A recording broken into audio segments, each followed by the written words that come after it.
And we are back.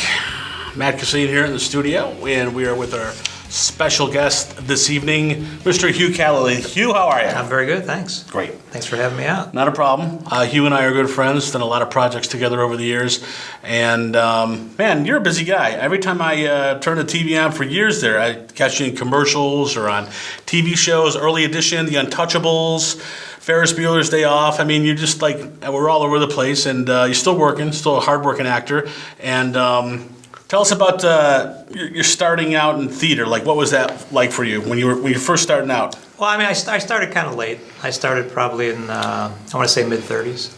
Okay. And, early 30s, 31, 32. And the way I got started was I was initially writing lyrics for songs. Okay. And I just happened to send I put an ad in the paper looking for a collaborator. Okay. And a guy named Taylor Mason. Taylor Mason. Who actually won... Very funny guy. Star Search. Star Search. Star Search, Ed McMahon. With Ed McMahon. Ed McMahon, that's right. Hey-o. Oh, yeah. And he answered the ad. Okay. And we started, he would put a musical track down, and I'd go home and, sing the vocals for it and stuff. But at that time, he was doing the Kids Theater at Second City. Okay. And I told him I had this idea for a musical version of the Odyssey, which I thought would be funny. So he said, why don't you call Players Workshop, see if you could hook somebody up there. Graduate, I went there too. Yeah, that's where I ended up graduating from. But I mean, all I did was pretty much... John, our camera guy back there, went there too. Yeah, we were in class together. Not really. That's right. You don't remember that. I was...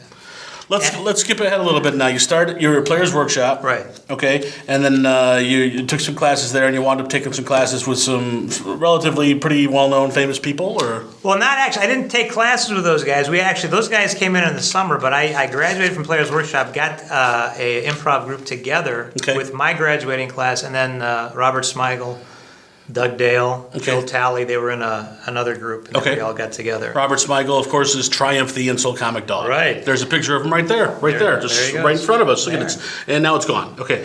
Now, another guy that you worked with after you got your feet wet in theater was, of course, Norm from Cheers. George went, and George seems like a really sweet, fun, lovable guy on TV, and I would imagine he's the same way in real life. Real down to earth.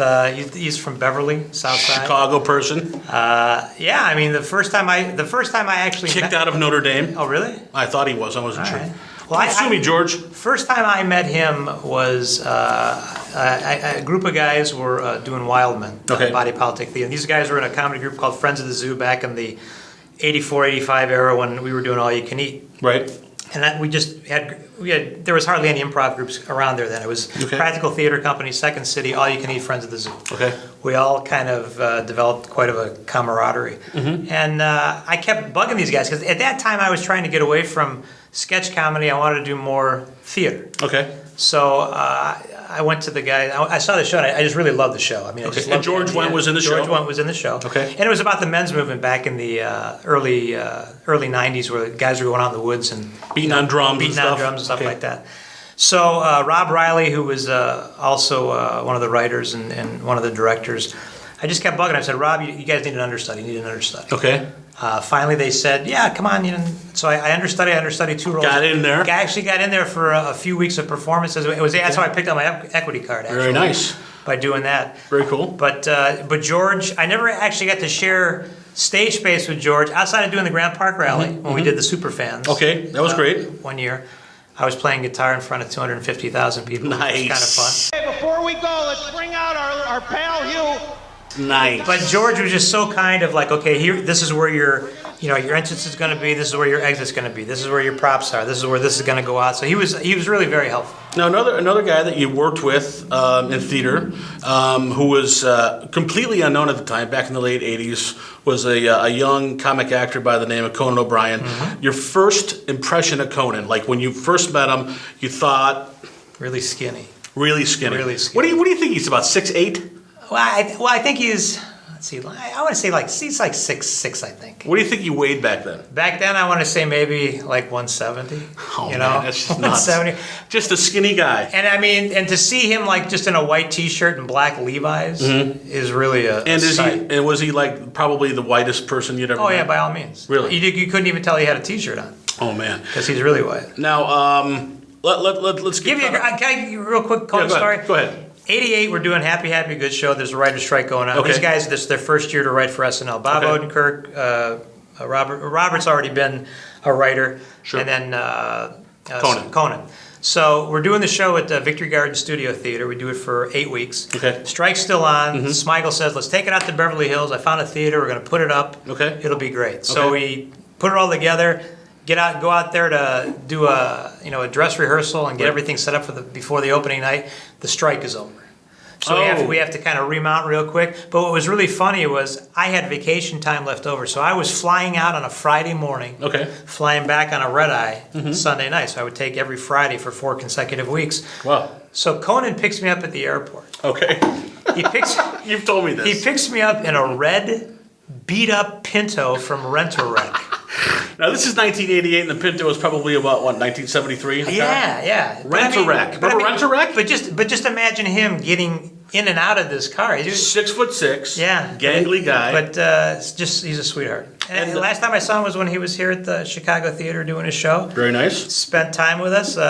He spent about 45 minutes with us. Actually, I saw George that night too. He was making he was happened to be at the same night. I remember that night. That was good. Now let's get caught up. Let's get caught up today. Last year or the year before, they re-released a director's cut of the Mel Gibson film that was shot in Chicago called Payback. Payback, right. And it was the reissue was called Payback Straight Up, the director's cut. Okay, now the reason I'm bringing this up is Hugh's original performance in the original release back in the late 90s got cut, unfortunately. Right. But they put it back in, and the director, who is Brian Hegelin. If you listen to the audio commentary by Brian, it talks about Hugh, and he's very flattering toward him. Yeah, I mean, to me that was the big shocker. I mean, I started out as just a day player. They couldn't finish my part in that one day, so they had to redo my contract and sign me up for a weekly player because it's cheaper for them. Otherwise, they got to pay overtime. That was cool. But you know, you go there, you have your little trailer, you got your sides, your costume, and I mean, I'm happy to be there. Pretty nice trailer. Yeah, trailer. A real trailer.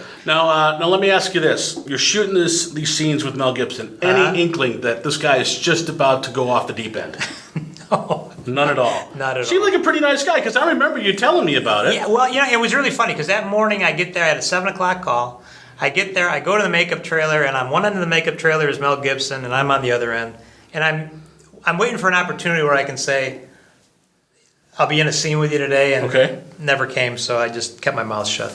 Now, where can people find this? They can get it at Netflix? Netflix, you can rent it. You can purchase it at Best Buy. And again, once again, the Amazon. DVD is called Payback Straight Up, the director's cut. Nice. Also available on Blu-ray. Used to be on HD DVD, but it's no longer. Look for Hugh Callaly in that. And Hugh, we really appreciate you sitting down with us today in our little webisode here. And we're going to cut out right now. Thank you very much for doing that. Appreciate it, man. Great. Hugh Callaly, look for him in that Payback DVD. We'll be right back after this.